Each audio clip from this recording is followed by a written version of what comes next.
इस वीडियो में हम सीखेंगे कि एक पेज और दूसरे पेज के दरमियान में हम ब्रेक किस तरह से डालते हैं, या अगर हम कहीं पे भी एक पेज के बीच में एक नया पेज स्टार्ट करना चाहें तो उसे हम किस तरह से करेंगे।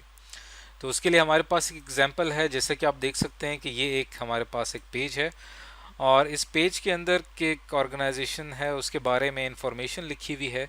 अब इसके अंदर डिफरेंट सेक्शंस हैं, एक सेक्शन है, ये दूसरा सेक्शन है, ये तीसरा सेक्शन है।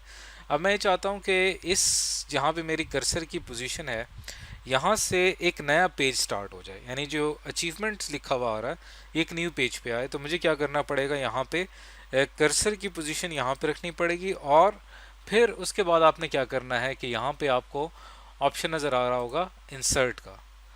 इंसर्ट के ऑप्शन पे जब आप क्लिक करेंगे तो यहाँ पे आपको नीचे एक ऑप्शन नज़र आएगा पेज ब्रेक का। जैसे हम इसके ऊपर क्लिक करेंगे तो हमारा पेज जो था वो यहाँ से ब्रेक होके एक न्यू पेज बन गया है, यानी यहाँ जितना भी टेक्स्ट लिखा हुआ था वो तमाम का तमाम एक न्यू पेज में शिफ्ट हो गया है। अब ये जो हमारे पास एक न्यू पेज है, इस न्यू पेज में वहाँ से जो पेज ब्रेक हुआ था उसके नीचे की तमाम इन्फॉर्मेशन इस पेज के अंदर मौजूद है। तो इस तरह से हम पेज ब्रेक कर सकते हैं, यानी इससे पहले हमारे पास जो पेज था उसके हमने दो हिस्से कर दिए, पहला हिस्सा ये है और दूसरा हिस्सा ये है।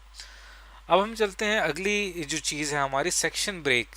सेक्शन ब्रेक का क्या मतलब है कि अगर हम हमारे पास ये जैसे कि एक पेज है, इसके अंदर दो सेक्शंस हैं, इन दो सेक्शंस के दरमियान में मैं एक सेक्शन ब्रेक लाना चाहता हूँ। उसके लिए मुझे क्या करना पड़ेगा, कर्सर की पोजीशन आपने यहाँ पे रखनी है। मैं चाहता हूँ कि अचीवमेंट्स और इम्पॉर्टेंट फीचर्स, ये जो दो सेक्शंस हैं इनके दरमियान में हम एक और सेक्शन बनाएं, यानी ये जो ये लाइन जिसको मैंने यहाँ पे हाईलाइट किया है ये एक अलहदा सेक्शन के तौर पे नज़र आए। तो मुझे क्या करना पड़ेगा, यहाँ पे अपनी कर्सर की पोजीशन रखनी पड़ेगी और यहाँ पर मैं एक सेक्शन ब्रेक ऐड करूँगा। उसके लिए आप क्या करेंगे, लेआउट पे क्लिक करेंगे और यहाँ पे आपको ऑप्शन नज़र आ रहा है ब्रेक्स का। ब्रेक्स में हमने जो पेज ब्रेक का ऑप्शन है इसको हमने नेगलेक्ट कर देना है क्योंकि वो हम सीख चुके हैं। हम आ जाते हैं यहाँ पे सेक्शन ब्रेक के। सेक्शन ब्रेक पे अब हमारे पास यहाँ डिफरेंट ऑप्शंस हैं। अगर मैं यहाँ पे नेक्स्ट पेज करूँगा तो ये क्या होगा कि यहाँ से ये पेज ब्रेक हो जाएगा, वही जो हमने इससे पहले पढ़ा था बिल्कुल वैसे ही होगा। लेकिन यहाँ पे आपने क्लिक करना है कंटिन्यूस पे। यहाँ पे जब हम क्लिक करेंगे तो अब क्या हुआ कि यहाँ पे एक न्यू सेक्शन ब्रेक आ गई है। अब ये सेक्शन ब्रेक हमें नज़र नहीं आ रही, उसके लिए हम क्या करेंगे कि यहाँ पे आप होम पे क्लिक करेंगे और यहाँ पे जो एक निशान है आपको, जिसको हम ये एक सिंबल है जिस जो कि इस्तेमाल होता है सेक्शंस को आइडेंटिफाई या सेक्शंस को पहचानने के लिए, इसके ऊपर जैसे आप क्लिक करेंगे तो यहाँ पे जो है देखिए एक सेक्शन, ये जो लाइन आपको यहाँ पे नज़र आ रही है ये इस चीज़ को जाहिर कर रही है कि यहाँ पे आपने एक सेक्शन ब्रेक ऐड कर दी है और उसके बाद एक नया सेक्शन स्टार्ट हो चुका है। ये एक न्यू सेक्शन है। अब एक जो न्यू सेक्शन है यहाँ पे आप चाहें तो इसको नंबर्स भी दे सकते हैं और इसके अलावा आप यहाँ पे चाहें तो इसको कोई हेडिंग भी दे सकते हैं। तो यहाँ से हम ये जो मार्कर का निशान है इसको हम निकाल दें।